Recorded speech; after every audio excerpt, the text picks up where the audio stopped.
Yeah, thanks, Midhart. So the topic of the talk is international revolution possible? And I wanted to start by talking a bit about why we talk about international revolution at all. So, you know, from the very beginning of our movement, the sense that the socialist revolution would only be possible internationally has been at the heart of it. So the very famous final words of the Communist Manifesto is "workers of all countries unite." And it was a central part of Marxist politics and understanding of what communism, what socialism would need to look like, that it would have to have an international character. And the way that he argued that was that it actually came out of the structure of capitalism itself. So first of all, he makes the argument that to have socialism, you need abundance. Like if you want to have a society where we democratically control the means to feed, clothe, house, and provide the necessities for people, a precondition to be able to do that is that there is enough food, clothes, shelter to be able to provide for people on that scale, that you would be able to control it democratically and collectively. But the development, the first thing to say is capitalism creates that potential uniquely in human history. So today, that's even more the case than in Marx's time. Like, we comfortably have the means to provide for people's basic needs on a technological level in terms of the productive forces. So, you know, we produce food already enough to feed 1.5 times the global population. But it's capitalism that means we've seen a massive rise in world hunger. 783 million people go hungry every day. Similarly, we have enough clothes to clothe 6 generations worldwide, yet even in Australia, in an advanced capitalist country, you have millions of people who don't have access to the essential clothing. So that is what has created the situation in which we have the technological means to meet people's needs, but it will require a new social system to be able to do that. But the development of that potential, of those productive forces, is bound up with the fact that capitalism developed on an international scale. That to be able to, the reason why you have the mass production of these things is because there are these international supply chains, these markets all over the world that capitalists have an interest in producing on a scale that can meet people's potential. And for Marx, that means what we have is a situation of economic interdependence between different countries. And so if we want to create socialism where we can actually utilize that abundance, as he put it, the revolutions of each nation is dependent on the revolutions of the others. I think there's also a political reason why a socialist revolution has to be international, which is that the defense of capitalism is also international. So as much as, you know, normally under capitalism, you have the rival political blocs, the different imperialist states all competing with each other to carve up the world. Well, we know from history, when there's a successful socialist revolution, they will unite collectively to actually intervene to crush it. And so part of the political response to how do you actually combat that, how do you resist that intervention, is about actually being able to make a successful socialist revolution in a national country spread internationally. But that raises the question, well, is that all just a big pipe dream? Like, is it actually possible to have revolutions occurring in multiple countries more or less simultaneously?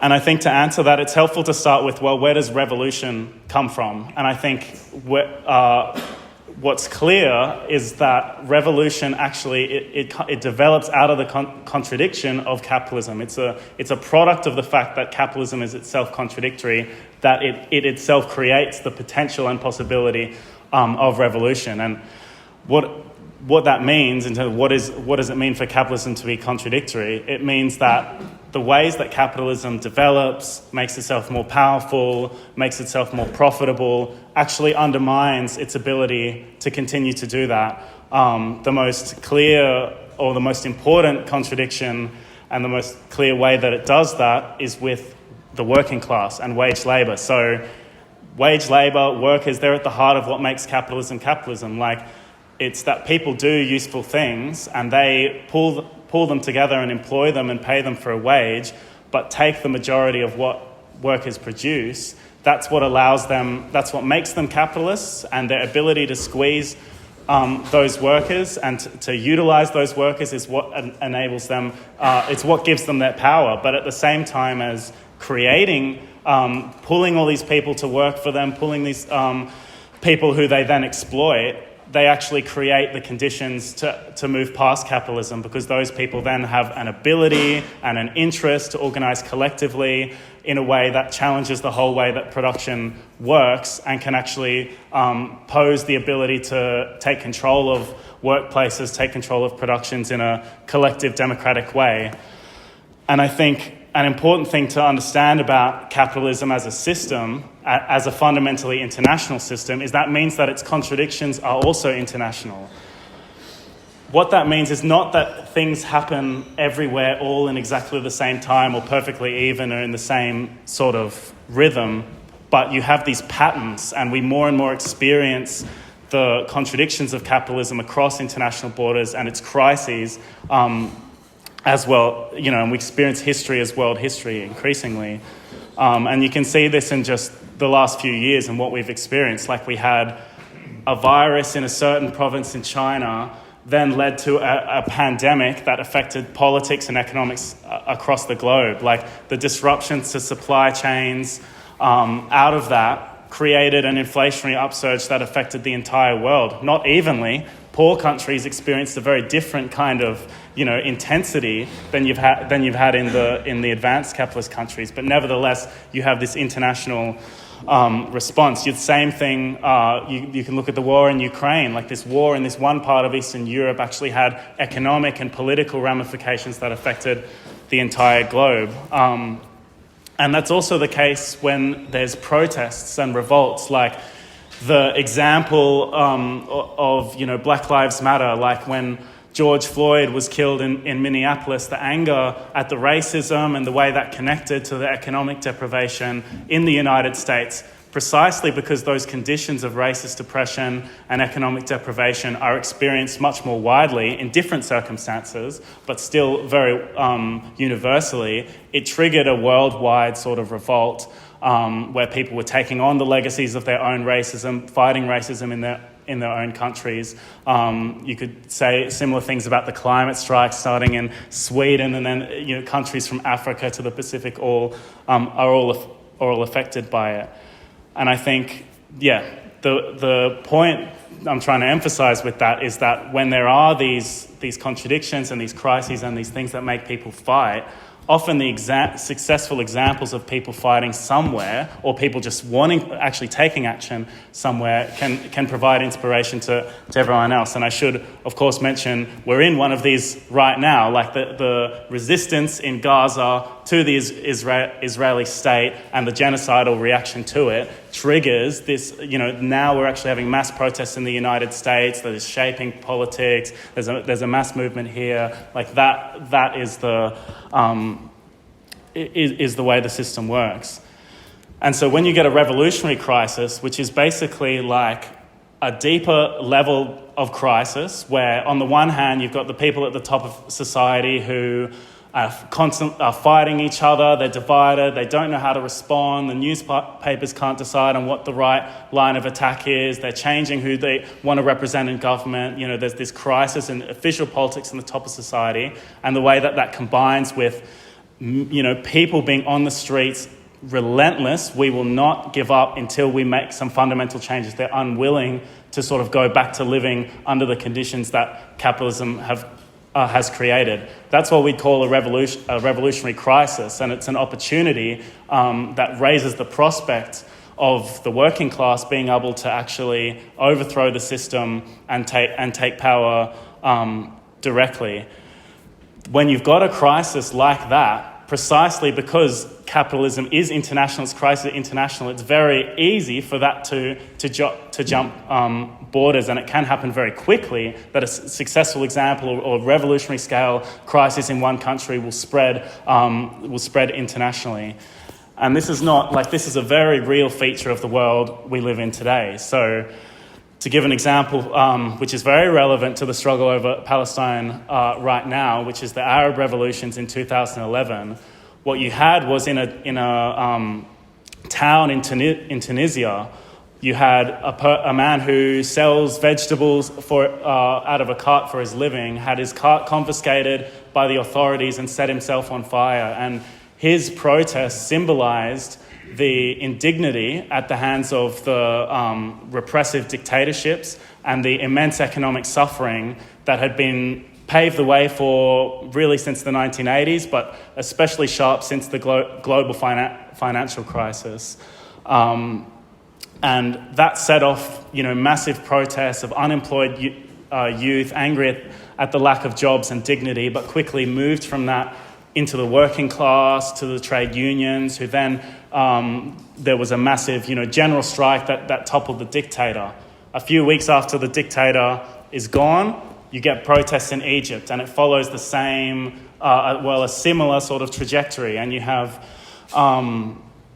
the slogans that were raised in Tunisia, the people want the downfall of the regime, and now being heard in Egypt. In Egypt, similarly, there's a revolutionary crisis that culminates in sort of massive strikes that topple the dictator, and then it spreads. It's out of the examples of Egypt and Tunisia that it moves to Libya, and it moves to Bahrain and Yemen and Syria, and very much often emulating actually the methods and protests, kind of tactics and things that were raised in the other revolutions. So that's a very sort of timely example of the way that revolution can spread internationally.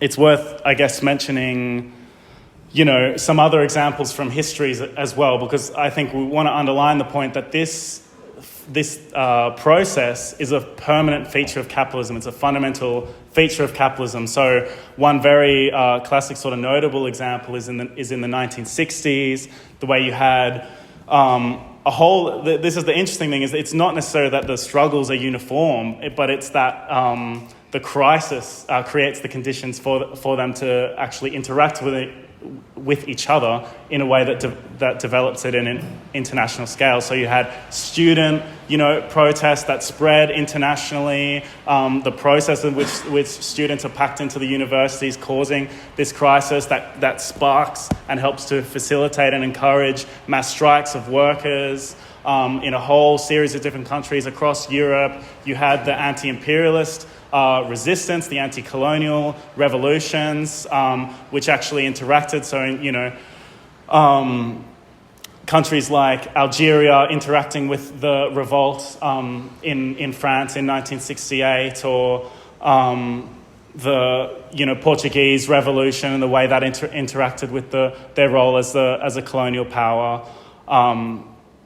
But I think the most striking example, and it's the most important to talk about in terms of how these processes unfold, and because it's where this sort of revolutionary crisis was most developed, is the period of the First World War and what that created. So I think what you had, it's a good example of the sort of things that are happening right now, the contradictions of capitalism on an international scale. Like, you had the imperialist powers, which the drive to expand capitalism, the drive to find new markets, to dominate the world more thoroughly, have access to the strategic canals, access to the raw materials and resources, led to the vicious and brutal and relentless colonial expansion, the scramble to dominate and control and parcel up areas of the world.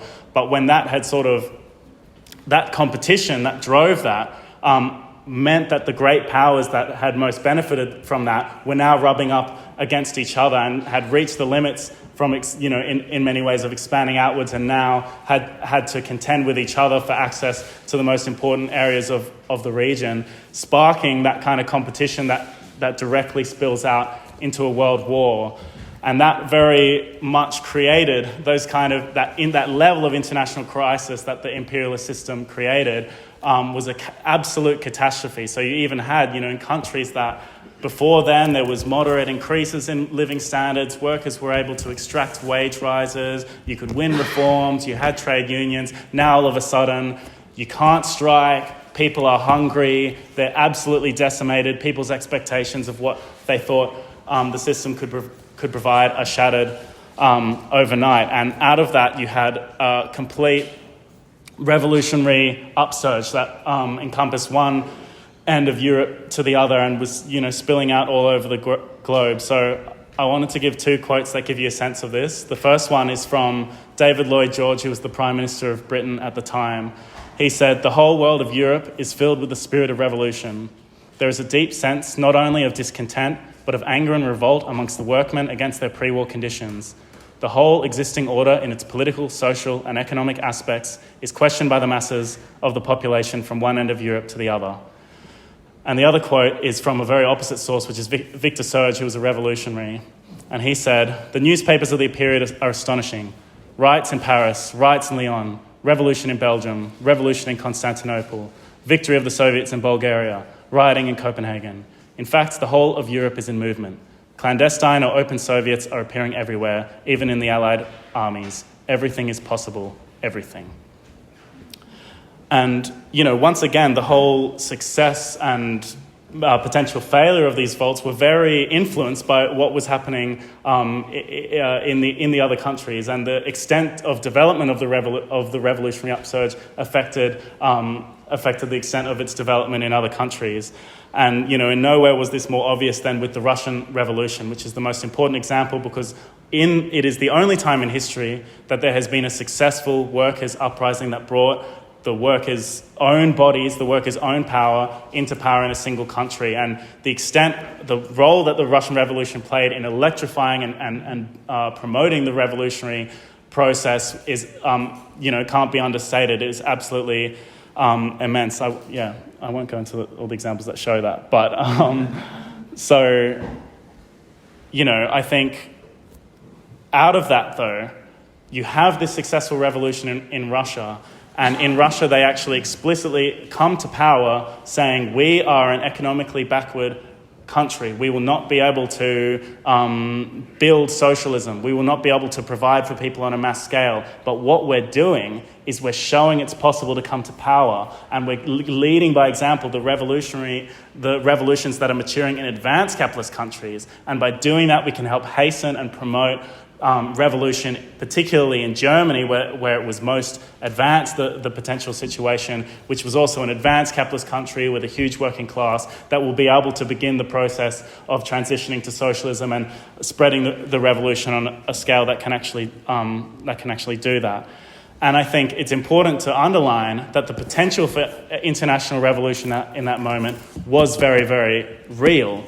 But actually, what this brings us to is actually the role of politics and of revolutionaries and of parties in this process. So what you had when the World War breaks out, the difference between the different kinds of revolutionary organizations made all the difference in terms of the capacity to utilize the crisis and move it in a revolutionary direction. It couldn't have been more stark, really. Like in Russia, you had a revolutionary organization that was based on the most fighting elements of the class, that was based on intervening into struggle and into recruiting and building not the entire working class, but actually just finding the people who are most willing to fight and to recruiting the best layers and to injecting the politics required to take the struggle forward, and had learnt over many decades and many, tactical twists and turns how you can be best adjust